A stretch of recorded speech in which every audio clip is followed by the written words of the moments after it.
Hey everyone, just wanted to do an update and show you in person, not just pictures, my hair. So, got it chopped off. Look at this. That's the back of it. I have no idea how to style hair, so this is gonna be a journey, but I don't think it's gonna stay on my head too long, so probably rock the bald look in another few weeks. But kind of fun to like play with it. I mean, I can really mess it up. I'm really good at messing it up. So, whatever. I'll get used to this. It's fun. I actually really like it. I find it really freeing to not have hair on my neck and getting in my face. And I sort of constantly keep grabbing hair ties and reaching for it to get it out of my hair when I go to bed. So that's kind of surreal and weird. I will just let you know, for anyone who's never gone short, showers are incredible. So guys have really held off explaining how good it feels to have short hair in the shower. Like the water feels incredible. The wind outside feels amazing. It like goes through all the follicles. It's fantastic. So kind of liking that.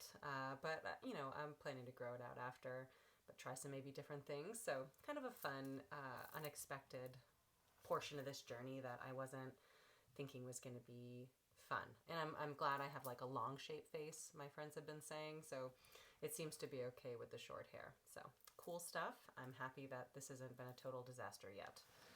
But I wanted to tell you guys a little bit more about mistletoe. I'm going to do a whole video on mistletoe at some point, probably a whole video on the other therapies I've done. But today is Sunday, and I'm going to be going over for mistletoe tomorrow. I think it's my 15th or 16th one in about 2 months. So I've really hammered the mistletoe. And I just wanted to talk a little bit about it because I think a lot of people are curious. And if you're going through a cancer journey or you know somebody right now, this would be good information to start to get on, because it's honestly not one of the therapies that came up in a lot of the cancer books I've been reading. I've read a lot of them, and I'll like show you all the books I've been reading.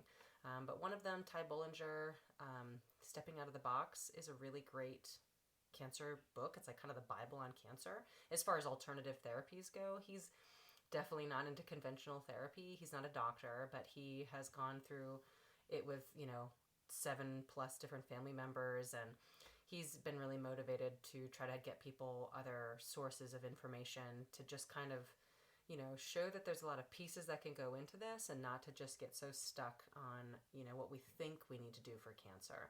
There's a lot of other adjunctive therapies that are very synergistic with, like mistletoe with chemo actually works really well together. But there's also a lot of other therapies that you can use before, during, or after chemo, or time it just right, because chemotherapy has a certain half-life in the body. So for instance, Taxotere, the one I'm on, that I chose, which is solventless because I'm allergic to the castor oil base in the other taxanes, which is like Taxol is the one most people will use for chemo. But there's castor oil bases in a lot of these drugs, and these are some of the reasons why people give you these steroids and all these other pre-meds, so that you don't have a reaction to something that is innately allergic for most people. So it's kind of an interesting thing when you start learning about, you can be an advocate for yourself and you can pick, especially if you have a good oncologist who's open-minded. For me, I got a little bit more flexibility being stage 4. Oddly, it has a silver lining. They didn't make me do carboplatinum or any of the platinum heavy metal type chemos. There's really not a lot of great evidence that would help quality of life or length of life for me. So I got to kind of dodge that bullet. So I picked Taxotere, which is a synthetically sort of lab-based, chemically derived chemo that is solventless, and it still is based off of the yew tree. I forget if it's the Pacific or the European yew. I'll remember that at some point, but it doesn't matter. So it comes from the yew tree, which is a really toxic, deadly tree, and this is one of the trees that started chemotherapy. I mean, and the taxane group has come a long way, and it's helped a lot of people get rid of the tumor burden. It's very effective at that, and in my opinion, it's slightly more selective, and that might not be the best way to say it, but it's slightly more selective than some of the chemos, like the Red Devil, which tends to kill more of your cells than your own cells. I think that's doxorubicin. So it kills more of your cells, the good cells, than the cancer cells. So that's not really the best type of chemo in my opinion, because I would want something that you can direct a little bit more toward whatever tumor or cancerous, circulating cells that you have.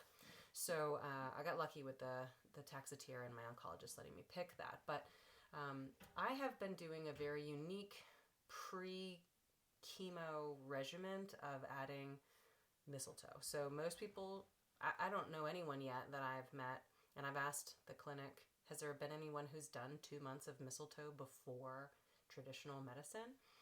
And Dr. Hancock didn't really know of anyone that did that. He said most people end up doing it when they start chemo. So it's wonderful because it goes hand in hand with chemo. Mistletoe has a really great ability to be kind of a heating element in the body, whereas like the opposing one would be like artemisium, which is wormwood, which would have actually more of a cooling kind of effect on the body. Different reasons to use it. But a lot of people use that for more parasitic infections. So if your cancer may be because of a parasitic infection, you may want to look into doing things like wormwood and black walnut and some of these parasitic cleanses. In my opinion, what I've learned is I've used them a little bit. I stayed away from it because I don't feel like that's where mine's based, but it could be. But I'm going to use it on the back end as well. And those are handy too, especially if you can time them. If you're doing them orally, you can time them around the cycles of the moon, which might sound crazy to some, but let's talk science here. The moon has a big draw on water, so there is an effect that occurs, and if parasites are eggs and then they start hatching around that time, you can get them in their more vulnerable stages because of the way the forces of the earth dictate how they reproduce. So you can use some of that kind of science to leverage the effect you may have on your parasitic infection or whatever. So that's a whole nother avenue. But mistletoe is from, you know mistletoe, you kiss under it, right, for Christmas. So again, I had no idea why one of my patients asked if I wanted mistletoe. It was around Christmas time. And it was early December. I had learned about it maybe the second week of December. So early December, she was like, do you want some mistletoe tincture? I said, I don't know. I didn't know what that meant. So didn't make the connection. And then I had to hear it from a few other people. And I finally was like, oh, mistletoe is good for cancer. Okay, well, I haven't seen this. So started looking it up. And there are about 3,600 studies on mistletoe. And in Europe, mistletoe is used as part of the standard of care. So about 80% of cancer patients are on mistletoe with chemo.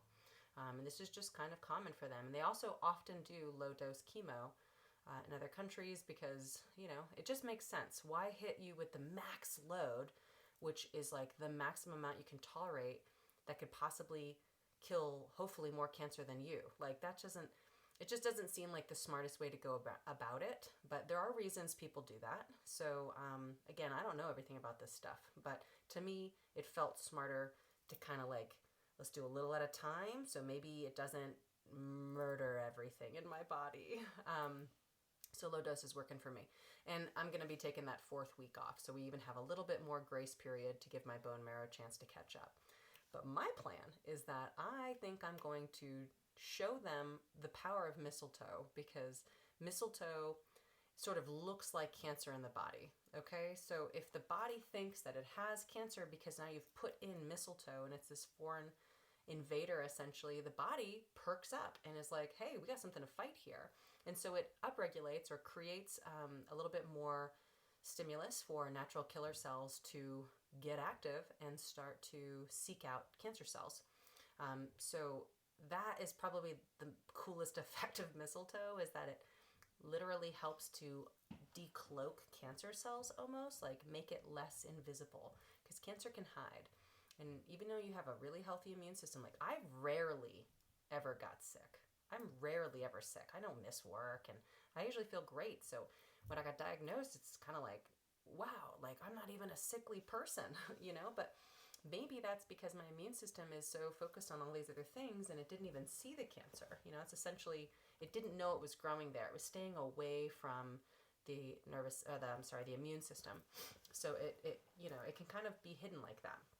So mistletoe helps to get the body to start to see that there's a problem. It upregulates that natural killer cell count. So it doesn't necessarily just up the cells, because you don't want too many natural killer cells. You really want them right in that fine line range. And mine were perfect. Like when they did the tests, pre-chemo tests, they were like, wow, your natural killer cells are like right where you want them. And I was like, I know. And I will just add that I am doing the IP6 and inositol supplement, which is part of a lot of people's cancer regimens, and that's another good support for natural killer cells. So I'm adding that, or I've been doing that one for a while. So that's IP6 and inositol. And I'll show you guys this stuff as I go ahead. This is already longer than I wanted. So to sum it up a bit more on mistletoe, if you think about how it grows, if you look up in the trees right now, depending on where you are, the trees will have, this big green ball kind of growing on it. And it's the only thing that's growing outside of the circadian rhythm of the other plants around it. So it's one of those plants that's green, in the wintertime when it shouldn't be. It also produces berries in the wintertime. It's a very unique plant. So what happens is, I believe it's a sterling, I'll have to look that up again, one of the birds, probably many birds, eat the berries, and then they sit on the trees and they poop the berries out, and it lands on the branch, and in those berries they get this parasitic infection into the branch. So that's how mistletoe roots itself into the tree branches, and then it grows. And it doesn't just grow like outward, it actually grows inward, much like a tumor does. So it has a lot of these interesting overlaps of how tumors act as well. And the fact that, to me, it grows out of the natural rhythm of the earth is sort of like how cancer is. It doesn't make sense. It's growing out of the rhythm of your other body parts, and it's parasitic in nature. It's robbing you of a lot of nutrients. And so very interesting overlaps on that, just the structure of the plant in general. Mistletoe never touches the ground, which, I guess you could say cancer doesn't either, unless you had maybe some kind of melanoma on the foot or something. But cancer is usually sustained, right? It's held up. It's being supported by other systems in the body. And I just want you to know, too, that I am not the expert on mistletoe. I have learned this through Dr. Naisha Winters. She's an awesome functional doctor. Ooh, I got to look up exactly how she is, but she's cool people. She survived stage 4 ovarian cancer, age 19 diagnosed, and it was misdiagnosed for a long time because she was 19 years old and nobody thought she'd have cancer. They gave her 3 months to live, and she survived. And she didn't necessarily use mistletoe right up front. This came kind of a little later, but she got curious about why she was diagnosed, and she started learning and doing some stuff different. And look at this, now she's alive 20-something years later. I don't know, you can look her up. She's fantastic, Dr. Naisha Winters. She's working on a nonprofit cancer hospital in Arizona, where she will open up and teach people how to even cook, which is mind-blowing to me. They're going to grow all the vegetables there. I mean, this is like an amazing facility. I hope I can someday maybe be a part of it or take some of her courses. She teaches some functional medicine courses, which I think she's the bee's knees. So yeah, there's some really cool stuff coming down the pipeline, but she's a big advocate for mistletoe, and she actually co-wrote a book with Dr. Mark Hancock, who is the doctor that I get to see in Atlanta, and he's just also one of the most genuine, wonderful humans on this earth. And it's really rare to have a doctor that actually knows how to do intratumoral or is trained to do intratumoral injections. So he is bringing some really incredible stuff to the Georgia area. And people come from all over. I mean, he interviews, or he doesn't interview, he has meetings with people all over. I had a call from Hawaii. I mean, he talked to a woman in Washington State. I mean, people fly to see him because this stuff's legit, and it will improve the quality of life and maybe save your life. And so as you're using mistletoe with chemo, I'm stacking it Mondays. So Monday I do mistletoe, and Tuesday I do conventional. And so I can get this, draw of mistletoe. I have an injection right into the breast, which is terribly painful, but these days not so bad.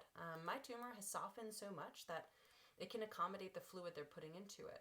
Before, it was kind of like a lacrosse ball, really hard by the time I got into the mistletoe clinic. It was really dense tissue and just not mobile much, and it has significantly broken it up and softened it. Getting, 2 months of mistletoe treatment before chemo has been just absolutely a huge game changer. So the mistletoe stays in that breast tissue, which is a good heat activator to draw the chemo in as well. But it also, I do an IV, so I have it around my body, which is one of the reasons why it made the PET scan look crazy. It was showing up in all the lymph nodes, which I told them ahead of time. But they had never seen this. So the conventional doctors were like, God, Janine, it's in all of your lymph nodes. Basically you're screwed. And I was like, couldn't that be the mistletoe? And then she was like, oh yeah, having no idea what mistletoe is. So mistletoe will ruin your PET scans, or at least throw off some of your lab tests for about 6 weeks after you have it. So I'm not going to quit mistletoe just to get a clean lab. I want to make sure that I keep that in my routine.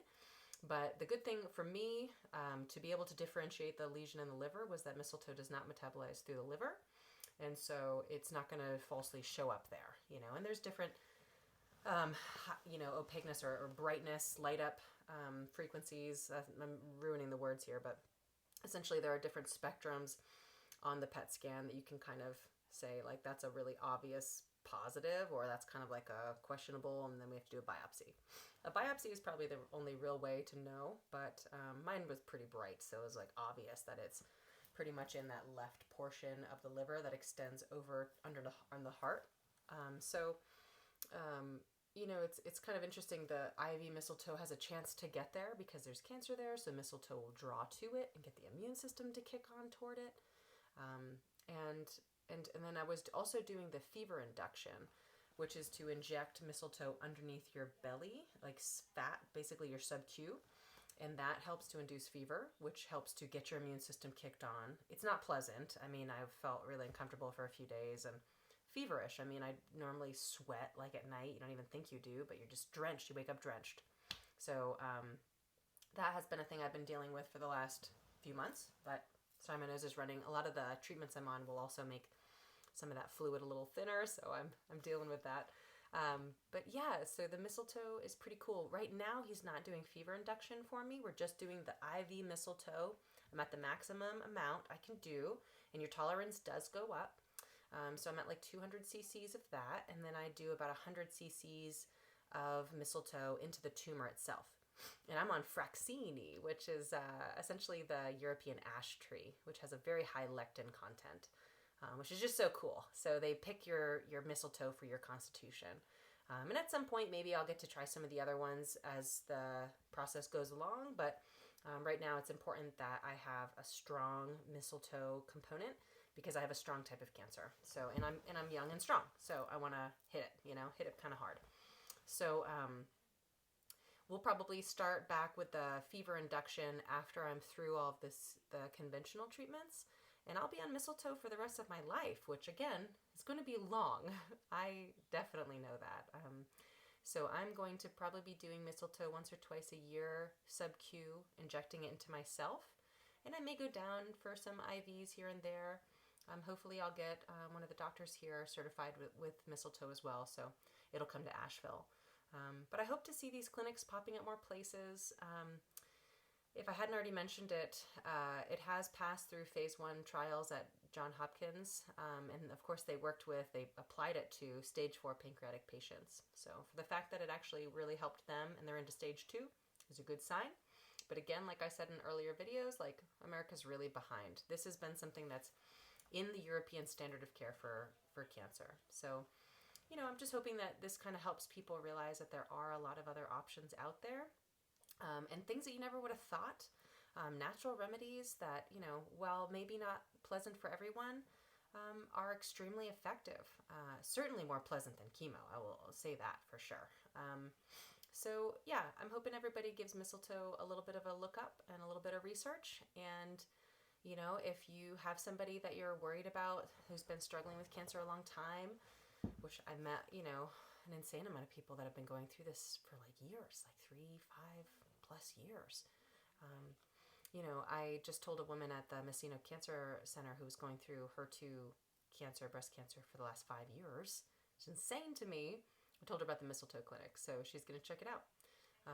This is the kind of stuff that, like, you can't be on chemo for that long. You just can't. Chemo is wonderful to get rid of the tumor burden and get kind of caught up, right? Like, that's when you pull out the big guns. It's not that they're all bad. Of course I don't want to do it. I didn't want to do chemo. I'm not into that world. But if it helps me get on top of this a bit better, then I'm going to use it because this was, getting out of control. The tumor itself was changing with mistletoe. It softened quite a bit. I had 2 necrotic holes in there I had mentioned before. But I wasn't getting the shrinkage I really needed. And it's not a cheap therapy for me. It's all out of pocket. So it adds up pretty quick. Especially if you do other IVs with it, which I haven't been. I've been just doing Mistletoe because it's about $1,000 a pop every time I go down there, not to mention gas. But I feel like it's absolutely worth it because now I'm 2 conventional treatments in, and my tumor is less than half the size. So this is incredibly fast changes. Like, it's just absurd how fast I'm getting results, which is great.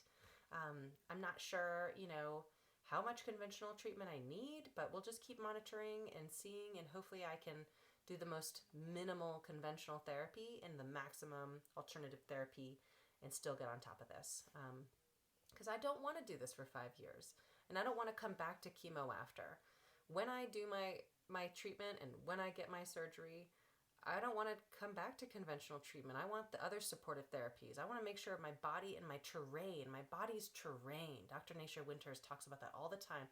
I want to make sure my terrain is not a positive place for cancer. I want to make it hard as hell for cancer to survive. So, this is when like the diet, the lifestyle, the stress, everything comes into play.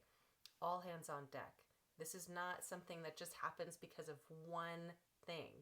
These are multifactorial chronic disease processes. It urges you to try to look at your life a lot different. It has absolutely changed the way I look at my life. And for the better. Absolute better. So anyway, Mistletoe, super cool. I will have way more information on this at some point. I just wanted to get something out there that you guys could chew on a little bit and start looking up at those trees and really appreciating it. I mean, it's everywhere. The closer I get to this mistletoe clinic, as we drive there, the more mistletoe I see on trees. And there's some trees that just have these big mistletoe balls all throughout them. I mean, they look like they're just like aliens. They're just so cool. So I don't know. I think it's a pretty neat thing to be aware of. And again, pull you back into nature, because I think we're all just getting a little pulled out and away from nature and distracted way more than we should be. Easy to say, hard to put into practice. So get out and start looking for some mistletoe up in trees. And I hope you guys all have a wonderful Sunday evening and a wonderful start to the next week.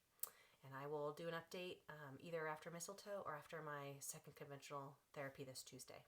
So I'll let you know how it goes. Thanks for listening.